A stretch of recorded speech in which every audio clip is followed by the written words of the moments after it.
Okay, this is Muho again. I ran out of battery, but I hope now it's gonna last a little bit.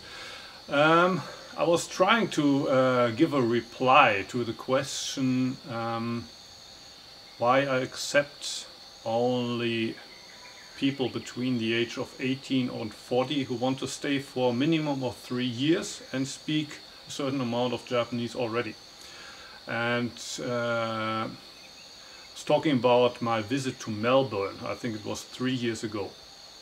And Sekan-san took me to this restaurant called Lentil as Anything, which was founded by a person from Sri Lanka called Shanaka Fernando. And when he first came to Australia, I think for a while he was living in a tent on the shore in Melbourne. Kind of like myself 15 years ago when I was living as a homeless in Osaka. And then he started these restaurants where you can pay as you feel. You can pay as much as you want, or you can pay nothing. Basically the meal that you eat has already been paid for. It's up to you to decide if you want to support the kitchen on the next day. And there's several of these restaurants in Melbourne. It seems to be a success. And doing some research on the internet, I heard that after living in a tent, Shanaka Fernando, he rented a house and he put a sign on the front of the house and said, well, the door in the back is always open. So if you need a place to sleep, you can come inside. There's food in the refrigerator. Please help yourself. I don't know if he still does that, but that sounds like a great thing to do. You keep your house open. People are welcome to come anytime. You can eat. They can sleep there. Everybody's welcome.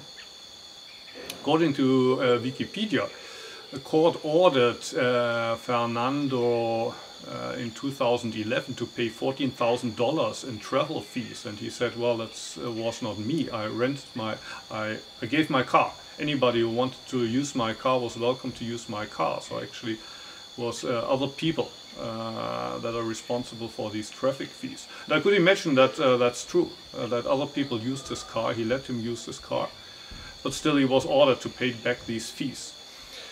And maybe that was okay with him, but for somebody like me, that's kind of a frustrating experience to make. And during the 10 years that I kept Antaiji open for anybody, and I said anybody can come here anytime, can leave anytime, you don't have to pay.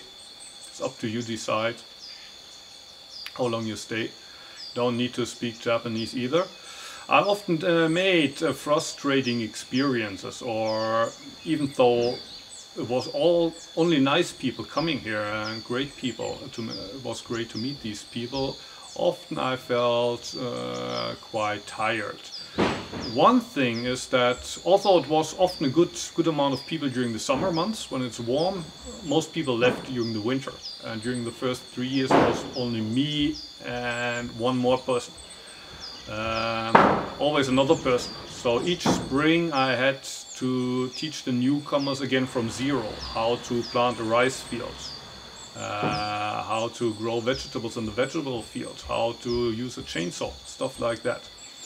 Another thing that happened, I think was already during the first or second year, that somebody fell head first from the roof. He was a professional roof kind of working on roofs professionally in Germany, so I didn't expect that to happen, but he fell for whatever reason head first from the roof. I had to take him to the hospital to get him CT scanned. Fortunately, he seemed to be alright, but seemed to be okay. But well, then he had to go back to Germany anyway. I had to make sure that he could get back to Germany.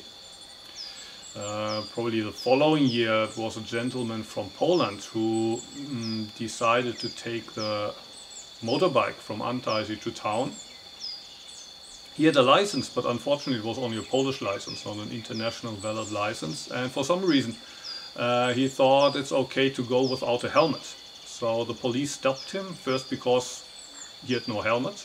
Then they asked for the license, and they found out he didn't have an international driver's license, on the Polish license. Also, they couldn't communicate with him, so they called me as the responsible person from Antaiji. I had to basically deal with the police for actually a number of days. They kept him at the police station. They fined him $1,500, which he didn't have. He couldn't pay. The option would have been that he went to prison for, I don't know, a month or so, but he didn't have enough visa to go to prison for a month. So it was a big mess. And basically I was the one who was supposed to be responsible because I'm his mentor here. Another person also from Poland in the summer went to the beach, maybe had a drink at the beach. He was using the bicycle, but on his way back he difficulties taking a curve. He hit a kind of electric pole head first. Somebody found them lying by the road. They called an ambulance, but for some reason he refused to take that ambulance. There was also the police coming. They called me again. In the end I had to take him to the hospital several times. It was a big injury. And these things keep happening. There was one gentleman from Germany who had a heart attack. He couldn't speak any Japanese, so I had to do all the things. So the bypass operation had to be done. Forms had to be signed, basically that the hospital is not going to take any responsibility in case this person dies.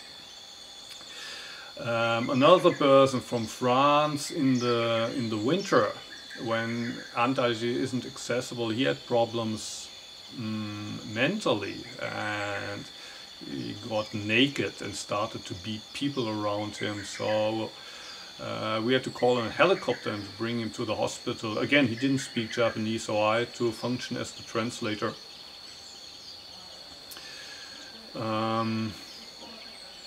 And I don't think these are the only cases. It happened quite a lot of time during this 10 years. There was this one guy who brought the pressure cooker in the kitchen to explode, and he had to go to the hospital for a week into intensive care. He was from America. He didn't speak any Japanese. He didn't have any health insurance, and he had to pay $10,000 for this 1 week in intensive care, which he didn't have. And again, then they asked me for the money. So it's a little bit like with Shanaka. Fernando has to pay the traffic fees for the people to whom he gives his car.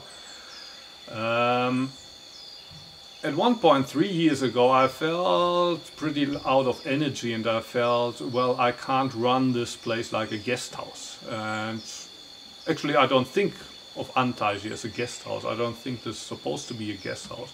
I don't think I have an obligation to take anybody who just happens to be in Japan, maybe is on a trip around the world, or just visits Japan, maybe has an interest in Zen and wants to come to Antaiji for 2 weeks or so. Maybe even now I might make an exception for such a person if I know them already, or if they already speak Japanese. I know they can communicate that there, but I don't think I don't have an obligation to do that.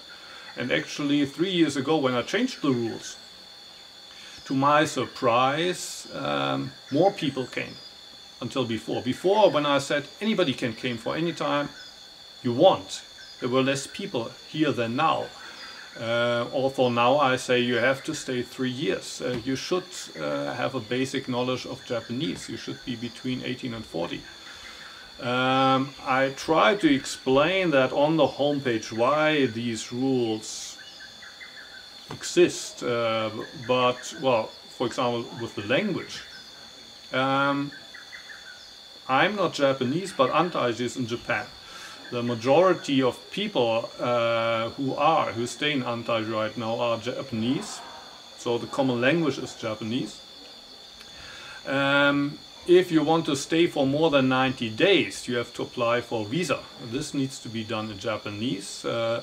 You have to get your registration card as a town office. They don't speak English at the town office. If things like happen like in the past, you have an accident, you need to go to the hospital. Not all of the doctors do speak English. Most of the nurses don't speak English. So if you don't speak Japanese, you need a translator. And I don't have the time to be at the hospital all the time. I need to be in Antaiji as well. So I cannot be your translator. And when I first came to Antaiji, I already spoke a certain amount of Japanese, because for me this was a lifetime commitment. I knew this is what I want to invest my life in. I want to invest my life in Zen practice, and I want to have Antaiji for people like that, who say this is a lifetime commitment for me, and who prepare for that. And I don't think that's too much to ask for. If you look for guest house, there are guest houses in Japan. If you look for a Zen monastery and you don't speak Japanese, there are Zen monasteries where you don't need to speak Japanese. There are Zen monasteries in America, in Europe. I don't know if you can stay there for free, but you don't need to speak Japanese to practice Zen, and you don't need to do it in Japan. It's possible in other places. If you want to do it in Antaiji, I think you should do basic preparation for that. And one part of that is studying Japanese. Another thing is committing for 3 years, because during the first year you don't know much about what needs to be done here. It's only during the second year that you understand how the tasks are connected, and only during the third year that you become able to teach others and that you can give something back. Is it possible to lead this life after the age of 40? Maybe yes, but well, I'm 47 and I feel it becoming harder and harder for me now. Although I've been living here for 25 years. It's not so easy for me anymore.